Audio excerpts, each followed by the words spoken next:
Hello there, and welcome to another installment of Tap Calf Transmolments. I am one of your hosts, Corey, joined by another host, the ever effervescent Mr. Justin Eckhartsladder, saying, honestly, hell yeah to the masses. How are you doing tonight, Justin? No complaints. No complaints. Happy to be here. Ah, Thanks for inviting me. Well, thank you for remembering without any need for a reminder. You didn't remind me. Well, then why did your message that you had forgotten come right after I messaged the group chat about something else? I didn't even see that. The little profile picture under the message says otherwise. But we are here tonight to talk Probably about open Star Wars Rogue on Planet by my browser. Greg Bear. Uh, is this his only? I think this is his only Star Wars. Yeah, I know more for he did the Forerunner trilogy of Mm-hmm. Halo. Um, so Yeah, I don't. I know a lot of people like those books. I personally do not. I think they messed up the lore, but I also don't really think that was his fault. But yeah, there's a little fuck that interview god. with Del I'm joking. Rey that he does with Del Rey at the end of Rogue Planet, where he's asked like, "Oh, will you ever do another Star Wars?" And he's basically just like, "LOL, no." So fair play. I didn't read that. I did the audiobook for this one. Yeah, you did the new audiobook that got released with the Essential Legends collection. Yeah. Part of the impetus Because for us if doing when I this. read this book, I sure was thinking, wow, this is essential to my understanding of the expanded universe. Well, I think so far every Legends book has been deemed essential, other than uh like New Jedi Order, Legacy of the Force, and Fate of the Jedi, right? So once they get to Cross Current and Riptide as the essential Legends books, that's gonna be fun. Or if this is just a Yeah. long bit and they're gonna do everything except Cross Current and Riptide, I think that would also be very funny. But I mean, I don't see why they wouldn't eventually do all of them. I asked on Twitter Why and I not? was told no because that ruins the point of them being essential. Oh, But I think they've changed their we've minds. got we've got Rogue Planet as an essential novel. Well, And I'm not saying the novel's bad. I'm just saying how is Rogue Planet going to be essential when it's a tie-in to novels which apparently aren't essential? it's not. It was released in the middle of the NJO, but it wasn't like I don't know how much the connection was planned at that point for like the end game of the NJO. Maybe more than I'm giving it credit for. But I don't know if Rogue Planet is even the least essential of the Essential Legends collection so far. Let's see. What do you think is? Because I think that's what's the old Republic book? Dawn of the Jedi Into the Void, I think is up there. Knight Errant, I think is up there. Again, not that these are Knight Errant's a good bad book. books, just that they don't tie into Yeah. much else. Like The Force Unleashed, I'd say is not the most essential novel in the world. Uh, No. Razor's Edge. Really, so many Lando books that we Cal. just haven't I'm done not. on I'm Tap not going Calf to yet. show Lando Calrissian. Yeah. Yeah. Good stuff. But before we get into our Rogue Planet discussion, is there any Star Wars news to maybe talk about? There was some Star Wars news to discuss. Not no dread from this one as well, which is nice. We have several folks cast for Starfighter, and this was official casting. For one, we did have the Matt Smith and Mia Goth rumors confirmed, and then we had several others announced as Lucasfilm also announced the beginning of production. I'll just pull up the press release here. So, Star Wars Starfighter, which has started production, will be featuring the previously announced Ryan Gosling, Flynn Gray, who is playing the child, or who is the child, Matt Smith, Mia Goth, Aaron Pierce, Simon Bird, Jamel Westman, Daniel Ings, and Amy Adams. So, very exciting stuff. We've got quite a stacked cast for this film.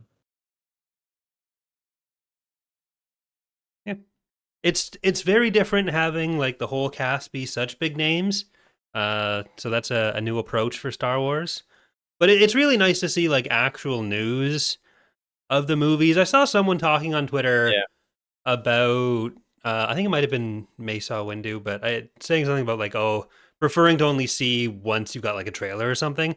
And normally I'd agree with that, but with Star Wars, there's just been so many movie announcements, and then you never hear about it again. That this is kind of an exception where, like, having the occasional reassurance that a movie is actually being made is kind of useful Yeah. at this point. I think it's good. This in production is good. That's a good sign.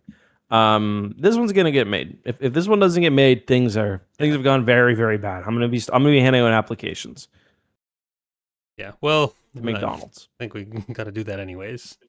I've seen the views on. Yeah. I was upset about the views on my videos. Then I went and looked at yours. Like, okay, it's rough all over. It's not. It's everybody. It's everybody. Yeah. It's bad. But yeah, so that's positive news. Yeah. So hopefully before 2030, we'll have one, maybe two new movies. But that being said, our main topic for tonight is, of course, Rogue Planet.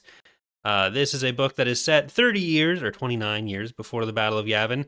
So we've got Anakin about 3 years into his training, going off on an adventure. He starts off the book going for some undercity pod or wing racing, getting into hijinks, apparently filling the Jedi Temple with droids that he finds and fixes from all over the place. So how do you feel about the racing habits of young Anakin Skywalker? I didn't. I thought the mechanics of the actual race themselves were like really needlessly confusing, like what he was supposed to be doing. But whatever. I mean, who cares? I liked it. I liked the first 10% of the book. I mean, I liked most of the book, but I thought that section was fine, and I liked the travel into the Jedi Temple. But I think what's most interesting about this book is it's in a very strange time period that not a lot of other work covers. Mm-hmm. Not just like in universe time, but it came out in 2000, so Yep. before episodes 2 and 3. So a lot of stuff in hindsight doesn't make sense. Yeah. Like we hear Obi-Wan note that Qui-Gon Jinn's body didn't disappear, like he might expect, and that he hadn't appeared as from the afterlife, when we know from Revenge of the Sith that that's something that he at least pioneered among the modern Jedi. Yeah. Or another example is we meet I forgot her name. We meet she's honestly a lot who is a lot like the Wanderers from the Acolyte novel, or the High Republic era, where she says that she's had children, and you could read that as non-literal children, but I do think she means actual children. Yeah. And I think she was also married. Yeah, she mentions having multiple marriages. But it also is like, oh, she joins and leaves the Order. Although the postscript is what says she like officially left the Order. So she's just going around having fun. Which is like, Anakin could have done that. Yeah. Mundi does it. Nisha Halcyon does. Like, a lot of people are doing this. No one bothered to tell Anakin. Well, I find it hard to believe they wouldn't have made an exception for Anakin. Yeah, and like, even if he does leave the Jedi Order, you can still do things. I don't know. Yeah, but just like hand stuff, that's as far as they'll allow. No, I mean, you can do Jedi things, not sex. You can do all the sex things you want. Yeah. Yeah. Well, that's a perennial issue where like the whole post Endor period was set up not knowing about that either, and then they're just like, I've decided we don't care. So yeah, there's that. And this is also a book that ties in heavily to the New Jedi Order series. It came out, I think, between the two Dark Tide books, I want to say, between Ruin and the other one. It's weird. I would have guessed later, honestly. Yeah, it's fairly early into the series because I think it ran until what, like late 2003, and this book came out in 2000. So this would have been people's first actual introduction to Vergere. Uh, Vergere has gone missing. She went on this mission to a planet called Zonama, where there are living ships that are being sold. There was an attack by what we now know as the Yuuzhan Vong. This is kind of like the background of the book. We don't know this until later on in the book. And she left with the Yuuzhan Vong, and that's how she ends up where she is in the NJO. So Anakin and Obi-Wan have to go find her. They pose as people that want to buy these rare and exclusive ships. They go to the planet. They're trying to find out what's happening to Vergere, but simultaneously, classic malcontent and very racist man, Wilf Tarkin, is putting together a plan to attack Zonama, enlisting the help of ship designer Wraith Sinar, who has a design for a particular orb-shaped battle station that he wants to show off to people. So a lot happens here. I did not enjoy that. I actually liked the Signer stuff early. Yeah. But I did not find Tarkin or his participation in this book compelling at all. Yeah. The end, I think the Jedi fighting the Republic is frankly kind of nonsense. I know, they're not really anyway. We'll get to it, I'm sure. Yeah, like there's talk of like, the the Trade Federation is being nationalized because like what possible use could George Lucas have for the Trade Federation after Episode 1? Clearly, they were not going to be a problem anymore. So Tarkin ends up getting some Trade Federation assets, putting it under Sinar's command, and then sending him to attack Zonama. And it's kind of crazy how many people would have heard about Seacot. Like I was thinking the whole time, or Zonama at least, I was thinking the whole time that like, was the whole force destroyed and then they like memory rubbed Tarkin or something? But Tarkin gets like a medal for this. I was wondering too. That people may not have, like the ships weren't super common, but if Luke is on Vong War, then there are apparently much better places to go than looking at crusty old books, like physical paper books in a Chiss library. Yeah, they were there. A lot of this, like, I do feel like we needed some mind wipes to end this book. Yeah. Because the Jedi also becomes aware of the Yuuzhan. The Jedi become aware of the Yuuzhan Vong, and they learn enough to infer that they're quite powerful based on what they do to the planet, which we know itself is capable. Also worth noting at this point, Zonama is not the roving rogue planet that it becomes by the time of the New Jedi Order, where it's being spotted in different star systems. We actually see the hyperdrive engines used for the first time in this novel. So Zonama. I wish we would have learned. Sorry? I guess we learn a lot about Zonama. I kind of wish the whole idea of like what Zonama is, I don't think the New Jedi Order deals with well. Like it being the seed of the Yuuzhan Vong's homeworld. I wish we would have. We get kind of. My sort of theory is we know that Seacot woke up basically when the at some he says like, or it says it's been alive for a very long time, but not very long at the same time. I think it awoke when the Faroans went on the planet because it was programmed to do so when the Vong kind of returned to their ancestral homeland. That was kind of my guess. Yeah. But I wish we would have got more of that in the book. Yeah, it is kind of weird how heavily it gets used in the NJO as well with, or like the idea that it was from their galaxy. Because part of it is the premise of like, this is a planet that can travel. But it's also like that original traveling would have had to be by a different means because the hyperdrive engines are so new. It didn't come from the Yuuzhan Vong's galaxy that way.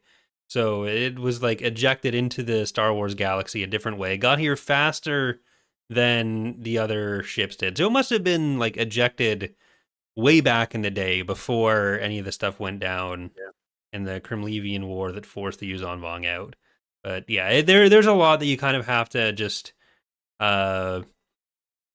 take the story as it is in Rogue Planet versus the story as it is in NJO, and just there's the connections there, but like much of the earlier Legend stuff, the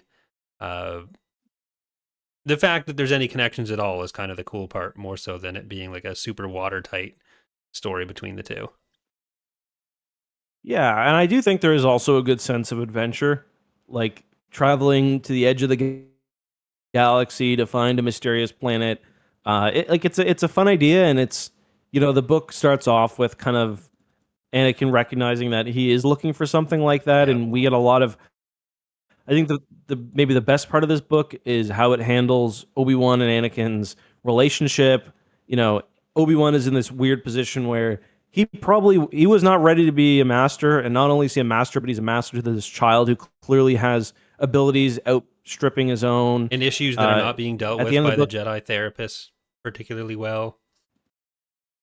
yeah, they like shame him in front of a bunch of adults, basically. And then at the end of the book, he goes Super Saiyan and Kamehameha as a guy. As far as I can Yeah, tell, is what he happens. does the first force choke of his life. To the I blood. don't think that's what it was though. It was like a pure blast of Well, energy. the description, it's like he's trying to contain the dark energies that are coming out of him, but the description of the blood carver, this like servant of Tarkin who's trying to get his honor back. He's Mhm. basically Zuko for anyone who's seen Avatar. But Yeah, it's good. when A good. Jabbatha, the Magister's daughter, who becomes the Magister later on in NJO, she sees the blood carver come out of the room with Anakin, or the area where Anakin was, and he's got like his throat collapsed and like bleeding eyes because of it. Like it's a much more graphic version of force choke because the suffocation and the blood going to the eyes is not usually what you see. They usually just I kind of cleanly stop breathing, but it was force choke. I more read it like off his face. I'll pull the see if I can That's find the disgusting. text real quick. I'm gonna blast your face.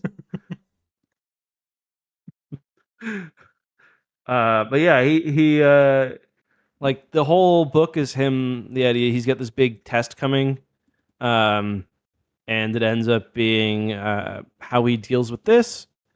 And me grading it personally, I would say not ideally. Mm-hmm. Um, but no one's he kind of has a moment too where like Anakin has some pretty incredible powers. He's kind of like seeing through time on occasions. I think part of it is like being near Zenoma Seacot obviously is having some because the planet has itself has a weird relationship with the Force. Um, but yeah. Okay, I guess it was more than just his neck. Key Dave. That's gonna be his new name, however you pronounce it. How'd the audiobook? It was like Key Doive or something. Okay, well, Key Dave stepped towards her and lifted a hand. She was almost too afraid to look at his face, but when she did, she screamed. His eyes had turned white, and the flesh around his head and neck had cracked. He was bleeding profusely, and his dark orange blood dripped down over his shoulders. He was trying to say something. Ouch. I think he just blasted Yeah. him. Okay. And that is Anakin's first kill of all. There is a Yeah. point where Obi-Wan's like, if he's too emotionally damaged, it's better if he's dead. Yeah. He's like, that was his first kill, and it was epic. Like I agree with you that the or I don't even know if you necessarily ascribed a positive quality to it, but I think the storyline of Obi-Wan is good in the book. Like the way he's processing his like dealing with Anakin as an apprentice and everything. But I feel like Anakin's character works well in this book, but I almost felt like he didn't know what to do with Obi-Wan as a character. There's just so much of like, oh, is he straight-laced? Was he a former like someone who wanted to dream to be a pilot? Like it really took the approach, I guess, of like Obi-Wan had these hopes and dreams and now he's all prim and proper as a way of like suppressing these other things, but I don't know, I that kind of fell a little Yeah. flat for me. This whole book, I think, had some pretty big structural issues where, like, they resolve making them so they make for those who haven't read it or who aren't familiar with the premise. They make the ship called Jabbatha, which you're probably familiar with simply because I forget which reference book. I'm guessing it was the Reader's one of Companion the ship guides. or One Essential of the ship Guide to guides had a Feeble Stuff. hyperspace. Yeah, had a hyperspace. I can picture it in my head. It had lines, basically how fast it was. And Jabbatha is the fastest ship ever. Basically, there's like this process where The seed partner, everything on Xenoma Seacod is, it's not quite biological the same way the Yuuzhan Vong Hmm. material is. It's shaped alongside electronics, and so like Jabitha is a living ship. It's got its own kind of consciousness that works in tandem with the pilot, but it also does have an actual hyperdrive. Yeah.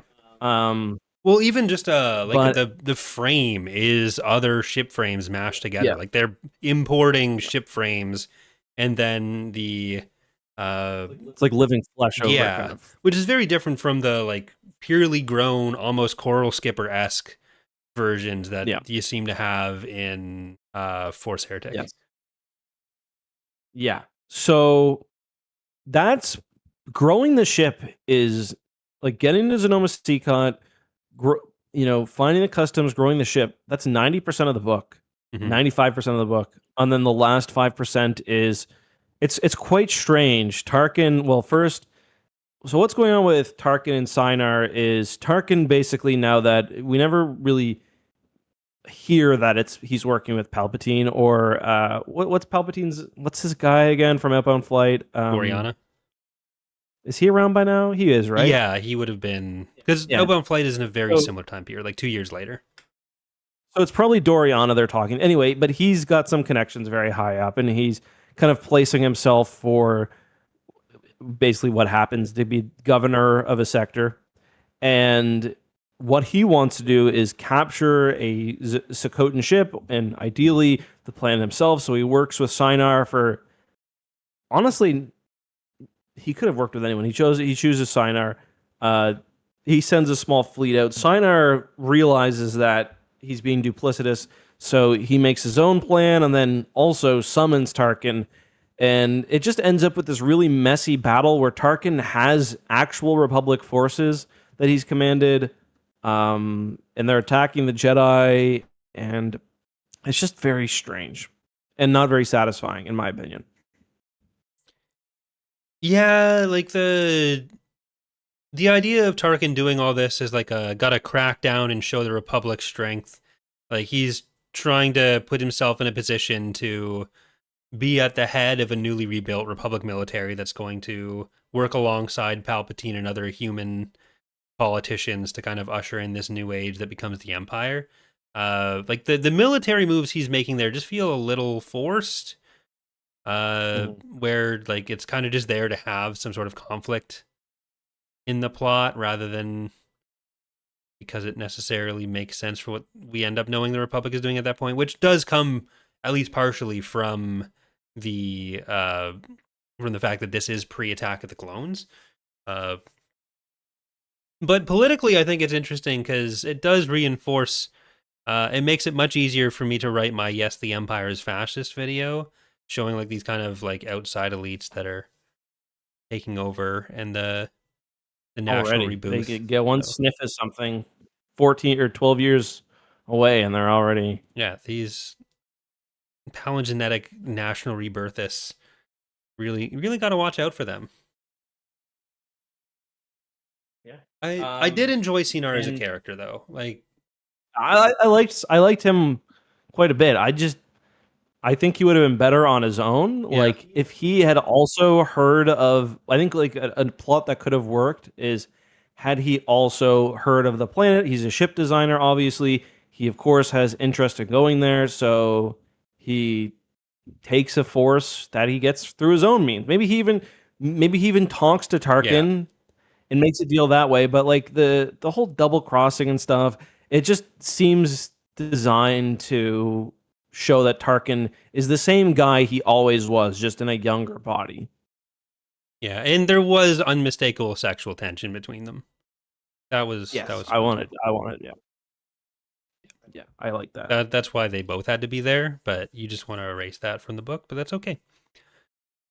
Yeah, I think that would Gotcha. solve some of the issues and maybe like make Cinar happy just as gung ho about this as Tarkin is, and then have him be acting more on his own to kind of put this stuff into play rather than have Tarkin do it as an extension of Palpatine's policies in a way that makes Onamasikot so public. Yeah, But so much of that just comes from judging Rogue Planet by how it fits with what comes later. And again, understandably, like Attack of the Clones wasn't out yet, and even with the NJO, like the authors weren't being told what was going to come in the movies. And then with what NJO does with Zanamasikot, there's a little bit of strangeness there with it being so well known, but or not so well known, but like known.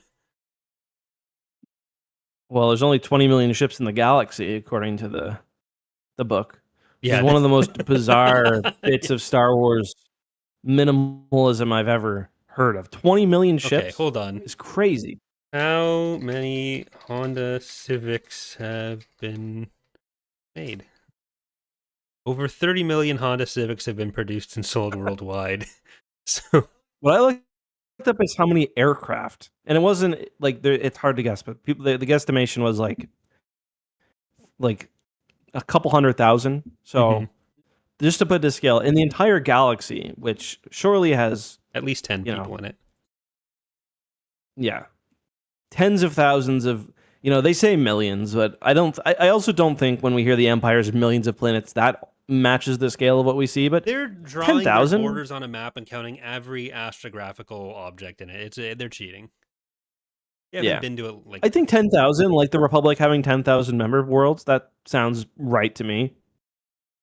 Yeah, well, you only multiply that by what, 100? Yeah. So they're just claiming Wait, some for extra what? worlds in there, doing some territory grabbing, Oh, some yeah. colonization. Think of how much space I think there's the probably Hutts had. 10,000 ships, or sorry, 20 million ships visit Coruscant a day. There's probably 20 million ships just flying on Coruscant at any given moment. Yeah. Yeah. Like, I get that ships. I do think Star Wars has somewhat lost. Maybe it hasn't lost it. I guess it hasn't with shows like Skeleton Crew, but ships are rare. Like, it's not like owning a car. And I know that's not what you were referencing Honda Civics. It's more like owning a jet or a plane. But keep in mind how many ships there are doing other things. Like, even the Republic fleet. Not at this point, but during the Clone Wars. Yeah. Several million ships easily. Yeah. Each vendor probably had a few dozen starfighters. Those add up pretty damn quickly. And I just did a video basically about this. Like my only video in the last few months is done particularly. Apparently, people want public transit information, and Rogue Planet is trying to undersell how much public transit. I did one. Oh yeah, that was a good video. I did a video a while ago on some of the big cargo hauling ships in Star Wars. Like, there's that one that's basically all the balls connected together that can be like tens of kilometers long. That's a cool one. Most important ships in Star Wars Galaxy. I've had that in my notes app for months, for years. And now it's mine. Video. How care do what you want. Good for recommendations. But yeah, I don't know. I think like this is another one where like moment to moment, I think it's a fun book. You can't think too much about how it actually fits with everything else. And there are like cool little bits of world building you can pluck out of it to apply to the rest of the galaxy, NJO. But it is kind of funny thinking about it in the context of what Zana said about like the Grisk, where like, oh, I never meant the Yuuzhan Vong as the far outsiders, even though he like explicitly mentions the Yuuzhan Vong in other contexts and has Aralani fight them, and every other source does it. Like, he didn't invent the term far outsider. Like, that came from elsewhere, I'm pretty sure. Because this is pre Survivor. Because he mentions it in the dual. He mentions it in the duology first. Yeah. Is far outsider used in the? He mentioned it in Vision of the Future, I think. What's that? Do they use the term far outsider in that? I thought maybe not. Let me check. I thought they did, but I could be wrong. I'll tell you in a second here. I think they just say like free threats. You might be right, actually. I'll check Vision if you want. Vector Prime. Vector Prime of the Vector. Vector the Spectre. Vector Spectre. No far outside. No? Okay. Yeah, so I think far outside. No. Not in this I think either. Far Outsider was first mentioned here and then mentioned in Outbound Flight. So unless he thinks that Greg Bear was introducing the risk, what did someone else use first? I don't think so. Like appearances, Rogue Planet mentioned Outbound Flight, mentioned Far Outsiders. Yeah, no, I think that must have been first. Yeah, Rogue Planet mentions Far So Outsiders. Outbound Flight mentions Far Outsiders. Yeah. So man, I Zahn, got 10 what are we ads doing, bud? running in my face right now. What are we doing? Yeah. So you're not fooling anyone. You scamp. Scallywag. Scallywag, yeah. I don't want to bring up the S slur. Yeah. Um what was I gonna say? Yeah, so it's crazy that Anakin and Obi-Wan learn about this invasion force so deadly that it could do that to the planet, so deadly that Vergere thought it was necessary to tag along, and that the damage to the planet only really stopped because she convinced them to leave. Although I think Zenoma Seacott had some. Yeah. I mean, we see the Yuuzhan Vong attack them in the New Jedi Order, and they got some tools, they got some gats. Yeah, like the Magister was they can talking about use. how, or sorry, Seacott was talking about how the Magister convinced her to like be this violent to everyone. Maybe this is bad, but do I really care about you? You're like a little gnat on my surface. Yeah, and someone is like, I could destroy them, but I might take you out as well. So Yeah.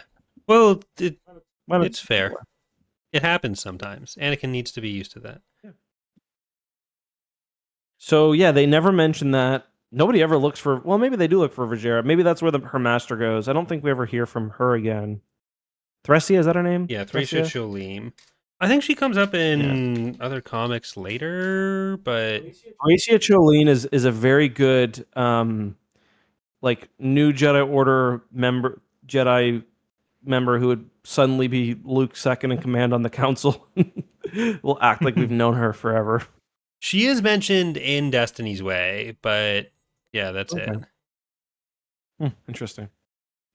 I think that's because Luke. I think Luke knows about Vergere because of. I think it's something like they looked up in the records they had for any mention of Vergere, and Luke found mention of like an apprentice of a Jedi named Thracia Cholim. Right.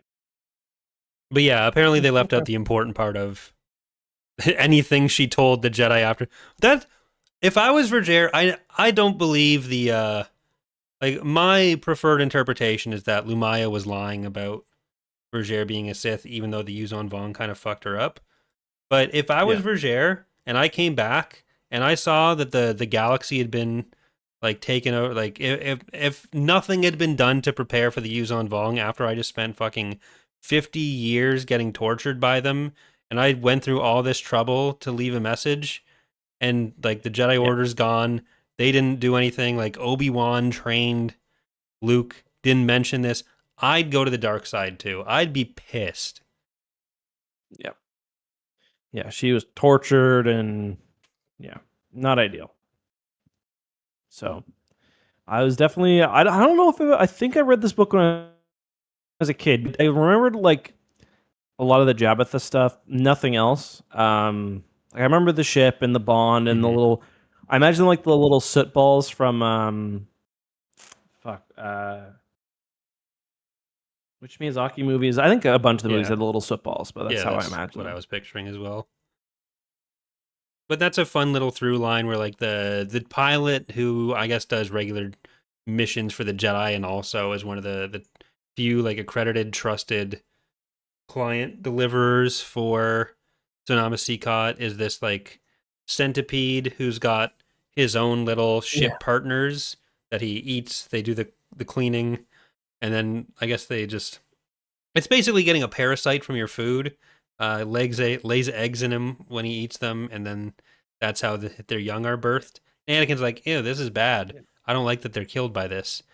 and then that's when the ship is being made. It's done by the seed partners being fucking burned alive. Yeah. Yeah.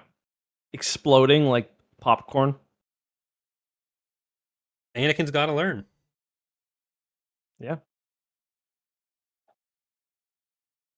He does. He really does. and he learns too much.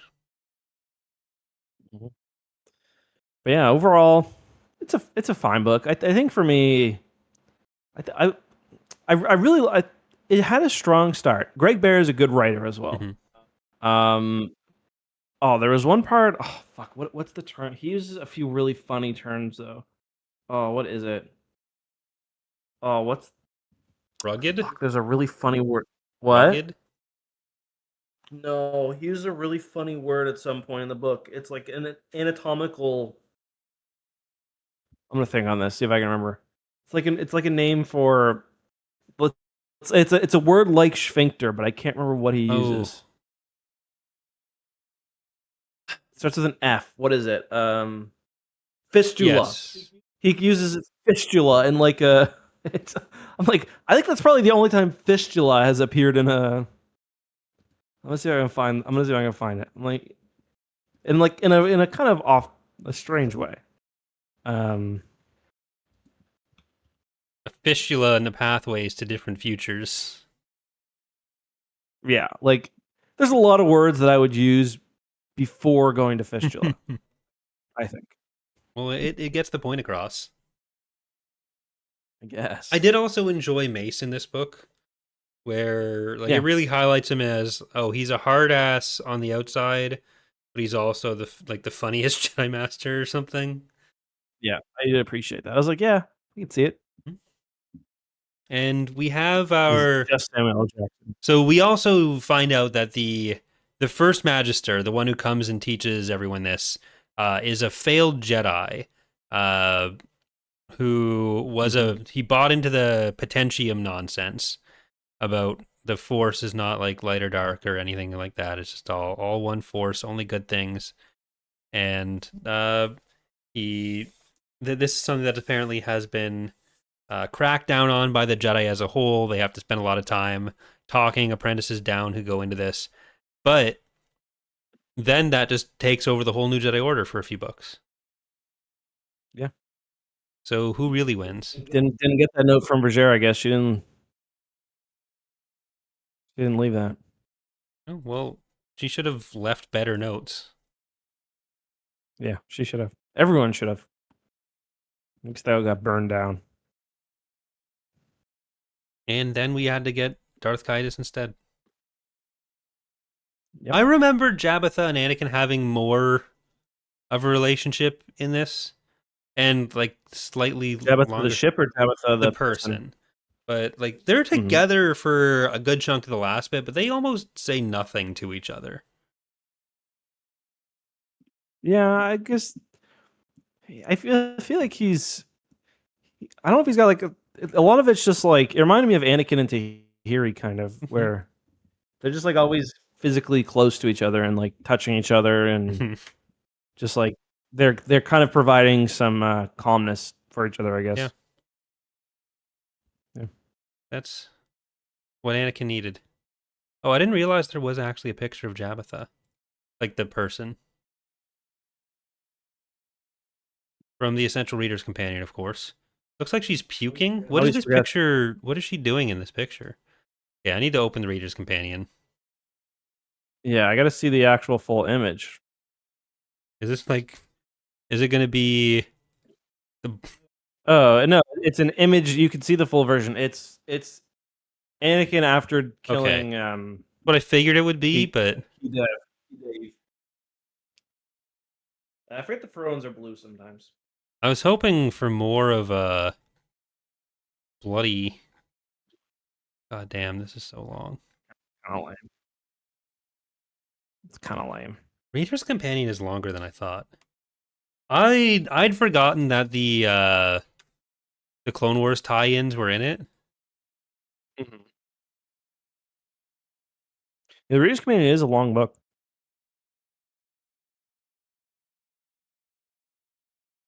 It's a long one. He looks like a Pokemon. Well, or a Dragon Ball Z villain. Yeah. I do love that most of the aliens introduced in this book are like they're people, but here's their combination of skin and hair color. That's all that's different about them. I mean, it's got to be like 75% Star Wars aliens anyway. Well, anything you want to end off the discussion with? I don't think I have any other particular thoughts. We got our plot in, we got our Cinar sightings, we got our Potentium people. But where's it landing on your scale of books? I asked you first. What's that? I asked you first. But I don't want to answer for. I don't know. Like I'm gonna give it a B. B? Did you say? Yep. Okay. I enjoyed it. There were some major issues, but I think of some of the new Jedi Order books that I gave C's to that are just kind of slogs to get through. Mm-hmm. I thought Greg Bear wrote this one really well. Fistula's notwithstanding, or maybe Fistula's helping. But yeah, I thought it was fun. I really liked the interaction between the the love between Anakin and Obi-Wan was nice to see, where we get hints at the future. It would have been an A for me had he figured out a better way to add some tension to the novel. Okay. Because the Sinar stuff is cool, and more Sinar would have been good, but Tarkin was a waste. Yeah, I'm hovering somewhere between B and C. Like it's a fun read, but like there's nothing particularly great with the characters or with like anything it adds to the universe. So like just looking at Dreadnought Heavy Cruiser mentioned. Yeah. Well, looking at some of the other stuff that I've given B's or C's, like I don't feel like I'm ever going to be particularly excited to revisit it either. So I think I'm going to go with 3 for now, or with C for now. Okay. And all right. So our rankings. Yeah. Hold on. What's our actual average? Because we are at 3.8, both of us, if we go with 1 decimal point. But if I extend that out, you're at 3.791. I'm at 3.758. So does that mean I'm more positive generally than you? You're more positive than me, yeah. That's what everyone says about us. Yeah, famously. But to be fair, like I have 2 more S's than you. You have 1 more A than me. You have 3 more B's than me. I have 7 more C's than you, and then we have the exact same D's and F's. And part of that is because there are, like, I've been on every episode talking about every book. You have skipped more books, which usually happens when they're books that you wouldn't like as much. So those are de facto. Yeah, there have been a couple ones where I just get 10 pages in, I'm like, I don't think so, Doc. Let's see. You weren't there for Scourge and Heir to the Jedi, or Convergence and Cataclysm. I think you would have liked Convergence and Cataclysm. Temptation of the Force. Those High Republic ones? Yeah, they're Phase 2 High Republic, the adult novels in that. That was also a High Republic one, Temptation of the Force, which I gave a C and you weren't there for. But I gave Scourge and Heir to the Jedi C. Why did I miss Scourge? Was a baby being born or something? That timeline sounds right. Does it say the date? I am looking that up on. It was 2 years ago with Ilkin. Probably Graham then. Yeah. Hello there, everyone. Welcome. It was. Where's the? I didn't know I missed any Legends. July. Books. It was July 2023. So July 6th. Yeah. So yeah. Yeah. So did I miss any other Legends novels? Heir to the Jedi, or no? Is that canon? That's canon. Well, that was gonna be Legends. Yeah. I think that's the only Legends one you've missed. I heard that one stinks.